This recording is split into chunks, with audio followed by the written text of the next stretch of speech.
Hello, English Journal readers. Welcome to our June issue of Ask Kimberly. We have another exciting question. Some of my subordinates complain that I play favorites with people on my team.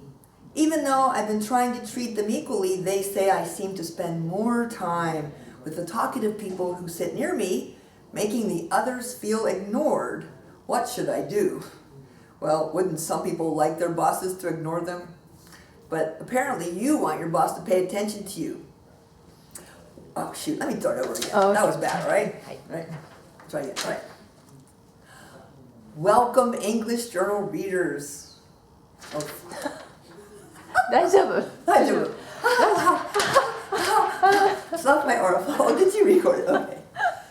Hello, English Journal readers, and welcome to our June issue of Ask Kimberly. This month is an interesting question.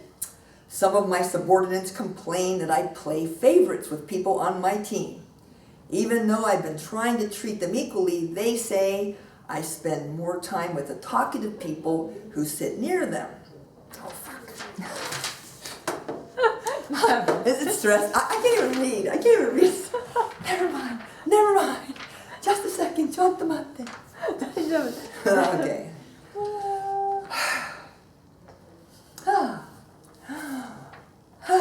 All right. Hello, English Journal readers. Welcome to our June issue of Ask Kimberly.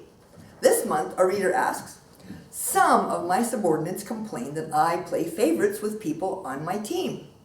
Even though I've been trying to treat my people equally, they say I seem to spend more time with the talkative people who sit near me, making the others feel ignored.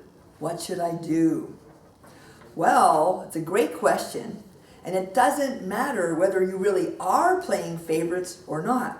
What matters is what your people believe.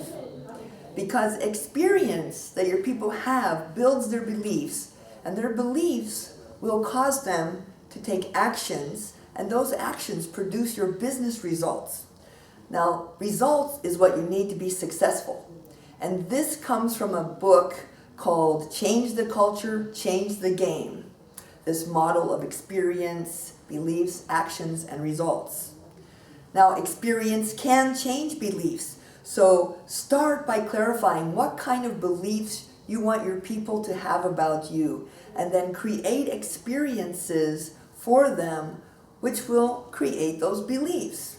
For example, I'm sure you want your people to feel that you value each of them, that you appreciate their contributions to the team, and that you see their unique gifts and what they can contribute. Let's explore some ways that you can build the beliefs in your people that you care about them, appreciate them, and recognize their unique gifts. First thing I would do, ask your people for advice. Get their ideas for what you could do to change. Just simply say, hey, I really don't want to play favorites. Please give me advice. What can I start doing? What can I stop doing? What can I do differently so that I won't be playing favorites? And then follow up on what they tell you. Make sure that they know that they are important to you. Schedule a weekly one-on-one with each of your people. Make time for them to sit down together face to face for at least a half an hour. And let this be their time. Let them tell you about what they're working on, the challenges they're facing, and the kind of help that they need from you. Just listen and support them. Don't use this as time to direct them or micromanage them. And you don't always have to do it formally. Take a walk, go and get a cup of tea, or have lunch together with them. Show them that you value their unique gifts. You know, treating people fairly doesn't mean treating them exactly the same. Each person needs to know that you see how they're different and unique and how they contribute to the overall team's success. There's a great book by Marcus Buckingham that's called The One Thing You Need to Know. This is for being a great manager and a leader. And it says that great managers discover what's unique about each person and then amplify it, capitalize on it, make it bigger. Another thing you can do is to demonstrate how significant their contributions are. You know, some people that I work with, they have no idea how their daily work impacts the business results for the company or for the customers. Let them know the results of their work. What changes are happening in the business and in the world because of their contribution. Another thing you can do, and this is an easy one, recognize and appreciate their contributions with a simple positive comment or a handwritten note of thanks. This takes so little time and it costs nothing, but it's very rarely used in the business environment. You'll be surprised how many times if you just go up to someone and tell them sincerely and specifically that you appreciate them and something they did, they might burst into tears because they haven't heard it for weeks or maybe months or even years. Another thing in the book I mentioned by Marcus Buckingham of how to be a great manager is the best managers create in their people huge self-confidence, even to the point of being unrealistically optimistic about what they can do. So take time to make your people feel like heroes, like they can do anything, and they'll surprise you.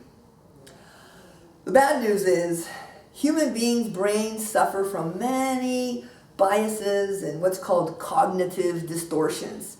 The way we perceive reality, it's not the same as reality. So many of these biases will affect our beliefs.